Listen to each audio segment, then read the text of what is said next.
और वीडियो बन रही है, डिटेल टॉपिक है इसमें। एक्सरसाइज 5.5 के काइंड्स ऑफ फंक्शन में पढ़ना है। N2 N11 फंक्शन कैसे कहते हैं। देखिए, सबसे पहले तो आपके साथ f from a to b क्या होगा, फंक्शन होगा।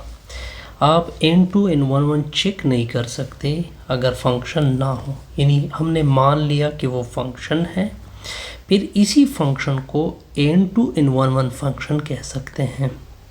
क्या कह सकते हैं, N2 N11। कब, अगर ये दो कंडीशन सेटिस्फाइड हो जाए। एक तो उस जो रिलेशन है उसका आप रेंज फाइंड कर दें, वो किसके बराबर ना हो, b के बराबर ना हो। पहली कंडीशन कि उसका रेंज b के इक्वल नहीं होगा। सेकंड कंडीशन ये होगी कि जो रेंज होगा उसमें रिपीटिशन नहीं होनी चाहिए। अगर ये दो कंडीशन सेटिस्फाइड हो रही हैं तब वो क्या बनेगा,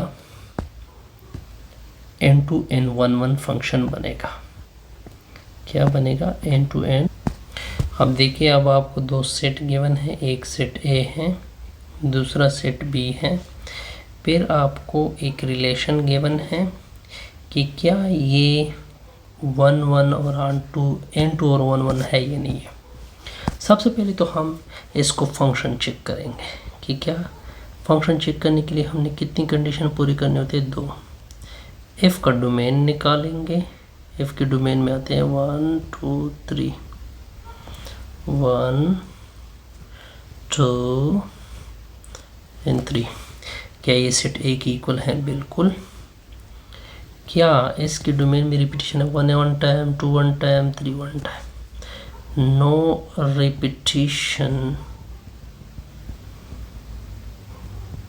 इन डोमेन में रिपीटिशन नहीं है, तो दोनों कंडीशन सेटिस्फाइड हो गए। तो इसका मतलब बना f from a to b क्या होगा, फंक्शन होगा।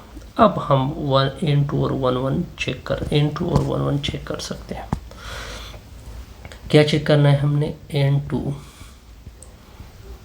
N11। N2 और 1 1 की कितनी कंडीशन है, 2, कि हम इसका रेंज निकालेंगे। f का रेंज में है A B C। क्या ये सेट B की इक्वल है, नहीं, क्योंकि सेट B में अगर आप एलिमेंट देके A B D तक है। सेकंड कंडीशन, रिपीटिशन नहीं होनी चाहिए। देखिए, A 1 टाइम्स आ चुका है, B भी 1 टाइम आ चुका है, C भी 1 टाइम आ चुका है, यानी इसके डोमेन में रेंज में रिपीटिशन नहीं है। No repetition in range of f, hence दोनों कंडीशन सेटिस्फाइड हो गए, N2 की भी और 1 1 की भी। Hence f from a to b N2 function N2 N 1 1 function है। I think no problem.